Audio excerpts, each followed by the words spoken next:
Hey guys, I've been getting some work done. You can see here's the Canoness. I kind of painted her to match up with the foot sloggers that I've got. So she still needs some highlights. She needs the cloak, interior of a cloak highlighted. Also tried my hand at painting her eyeball. So I actually got the white on the white part of the eye. I just need to go in with the pen and dot the eye.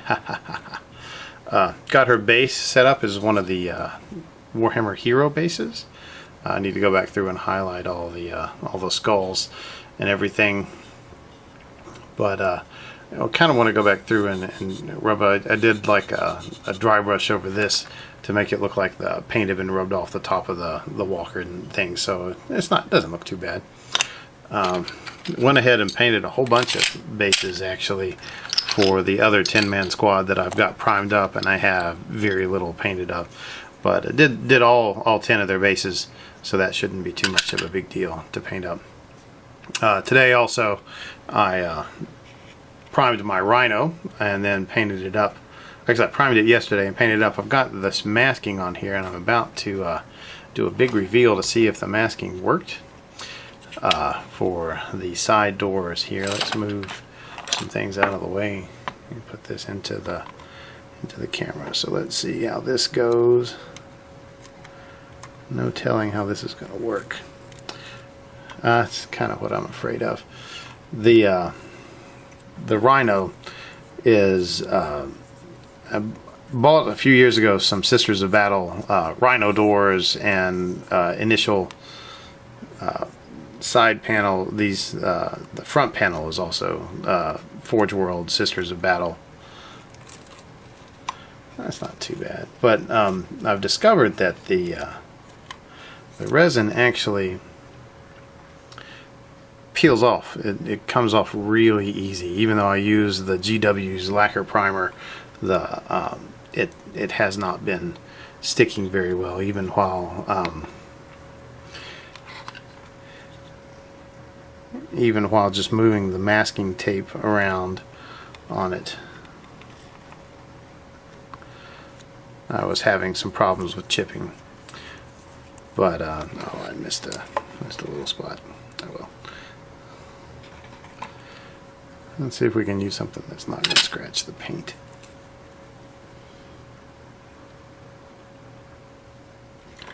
Oh, don't tell me I did that. No, I did do that. I completely did not get this part masked, and so just evidently just spray painted over it. Luckily, it's just Iraqi sand.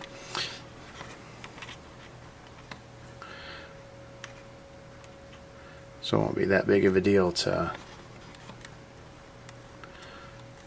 recover that one little bit. But yeah, you can see that's a total noob mistake. Look at that. Brilliance. But I did use my airbrush to do the undercoats here, and you kind of see some of the shiny paint, though a lot of it's still kind of wet on top of here. So I've got to be real careful. Probably should have been waiting till later to do this, but yeah, I'm impatient. Why not ruin your whole model? The off chance that you can see things a little early. See, here we go. Here's another. See, we just pulled off the paint right off the Forge World Resin, which is good to know on this because I've got several other Forge World models or Forge World pieces, and I'll just need to hit them with a real lacquer. Yeah, look at that, pull all of that off the bottom. I may have to go back through this and do an enamel thing, or I can just leave that as part of the weathering. We'll have to see how bad it looks. Oh yeah, look at that. Oof. It pulled off. I mean, look at how much paint it pulled off. You can see the Chaos Black undercoat there. Look at all that. So yeah, I'll have to go back and fix that. Yeah, like I said, I may have to get some enamel paints out and paint over the Forge World resin there.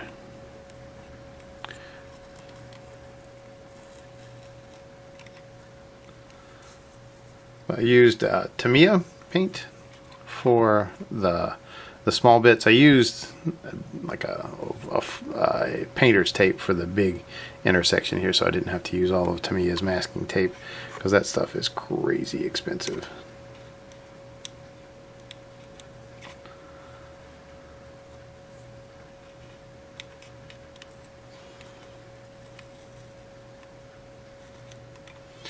Yeah, well, where I remembered to actually put the masking tape on, it's working out pretty well.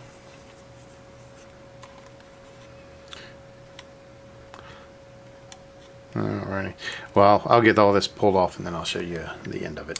Alrighty, well, there's the end result. Again, that's human error there, but you can see the paint chip there. It really peeled off the front here. Can't believe it peeled off that bad. Well, you know, actually I kind of can, but and then here on the side it just really peeled off. That Forge World Resin didn't stick, so be aware, make sure you use a heavy lacquer primer. I thought that the GW primer would itself be fine on the Forge World Resin, but that is obviously not the case. Now it could be different nowadays, because the pieces that I bought are at least 4 or 5 years old when I bought them. Are they that old? No, more like 2 or 3 years old. But there's no telling how old they were before then, and so it could be a different resin recipe or something to that manner that made it change. But overall, the green came out really nice, and I just need to go back through. I mean, this was all going to get overcoated with Deneb stone, anyway, rack art flesh anyway, so that I can still go over that with a brush. But I just wanted to get that base coat down and then try my hand at masking just to see how it worked out. And you know, overall, except for the numbnuts part here, I did pretty good with getting the mask down and trimming it off and making sure it settled. So I can definitely use that on the 2 exorcists and the immolators that I have, and the you know, and other tanks eventually whenever I build those as well. But anyway, that's the status of my hobby update. Ignore the copious amounts of gaps and mold binds. So I have no idea how to get them. I guess I should just use real putty on these. I thought I had sealed them up with paint. They didn't look gapped when, not paint, but with glue on the smoke launchers. But anyway, I will talk at you guys later, and I'll post this up and get back to work on this thing. Woo-wee. All right, I'll talk at you later. Adios.